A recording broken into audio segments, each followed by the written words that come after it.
ರೈತ ಬಾಂಧವರೆಲ್ಲರಿಗೂ ನಮಸ್ಕಾರ. ತೊಗರಿಯಲ್ಲಿ ಗೊಡ್ಡು ರೋಗ. ಈ ರೋಗ ಪೀಡಿತ ಗಿಡ ಸಣ್ಣ ಟೊಂಗೆಗಳನ್ನು ಹೊಂದಿ ಬೆಳವಣಿಗೆ ಕುಂಠಿತವಾಗಿರುತ್ತದೆ.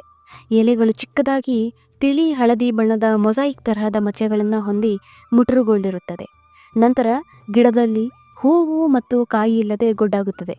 ಈ ರೋಗ ನಂಜಾಣುವಿನಿಂದ ಬರುತ್ತಿದ್ದು ಅಸೇರಿಯ ಖಜಾನಿ ಎನ್ನುವ ರಸ ಹೀರುವ ನುಷಿಗಳಿಂದ ಗಿಡದಿಂದ ಗಿಡಕ್ಕೆ ಹಾಗೆ ಹೊಲದಿಂದ ಹೊಲಕ್ಕೆ ಗಾಳಿಯ ಮುಖಾಂತರ ಹರಡಿ ರೋಗ ಹಬ್ಬುತ್ತದೆ.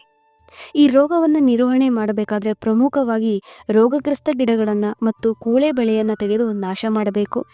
ನಂತರ ಪ್ರೊಪರ್ಗೈಟ್ ಅಥವಾ ಸ್ಪಿರೋಮೆಸಿಫೆನ್ ಅಥವಾ ಅಬಾಮೆಕ್ಟಿನ್ ಅಥವಾ ಫೆನಜಾಕ್ವಿನ್ 1 ಮಿಲಿ ಪ್ರತಿ ಲೀಟರ್ನೊಂದಿಗೆ ಬೆರೆಸಿ ಅಥವಾ ಸಲ್ಫರ್ 2 ಗ್ರಾಂ ಪ್ರತಿ ಲೀಟರ್ ಅದರ ಜೊತೆಗೆ EDTA ಜಿಂಕ್ 1 ಗ್ರಾಂ ಪ್ರತಿ ಲೀಟರ್ನೊಂದಿಗೆ ಬೆರೆಸಿ ಸಿಂಪರಣೆಯನ್ನು ನಾವು ಮಾಡೋದ್ರಿಂದ ಈ ರೋಗವನ್ನು ನಿರ್ವಹಣೆಯನ್ನು ಮಾಡಬಹುದು.